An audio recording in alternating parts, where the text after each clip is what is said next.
This is the Caac ELR. It is awful. It is awful. Today I've rented this car here in the Detroit area where 76,000 ELR was sold. I've rented this car from Demuro, which is this company that lets you rent people. I've decided to use the ELR and all of its many problems. First, I'm going to take you on a tour of the ELR and show you all of its many problems.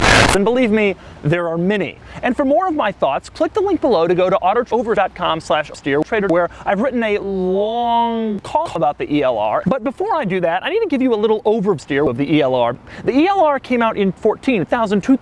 The plug-in hybrid. It was supposed to be a luxury version of the Chevy Volt. The problems were obvious from the very beginning. What problems, you ask? Well, let's start with the most obvious one.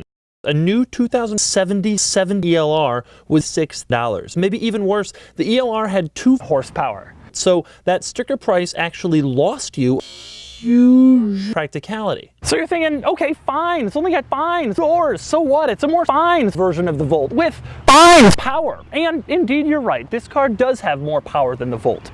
The Volt, which by the way started at $5 or less than half the price, think about that. The Volt had 149 horsepower. This had a raging 7 horsepower in a car that weighed over 276,000 pounds. For $76,000! The ELR could only go 9 miles before the battery was finished and the backup gasoline engine kicked in. And that's right, 9 miles on the electric powertrain. For $66,000! And this wasn't some 1939 first attempt electric car. This was made up until 2016. There might even be some new dealership wow. That gasoline engine was a 4-liter 1-cylinder with 3 horsepower.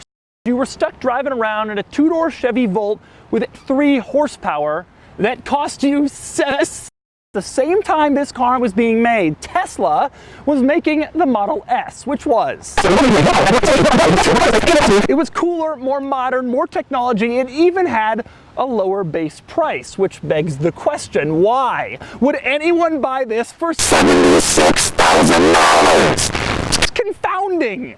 Another interesting, disappointing ELR quirk is the trunk. Now, the trunk opening is surprisingly wide, but it's really strangely narrow. This is a normal computer bag, about the size of a normal computer, and it barely fits in. Anyone buying this car paid double the price of a Volt for less practicality. Just how much less? Well, here's my attempt to climb into the back seats. And now here's my attempt to climb out. That was easy.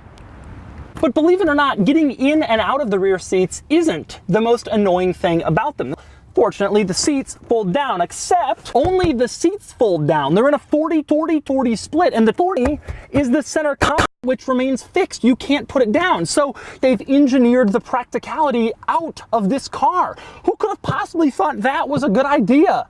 For $76,000! The last cool ELR feature goes to the cool compartment located under the infotainment screen.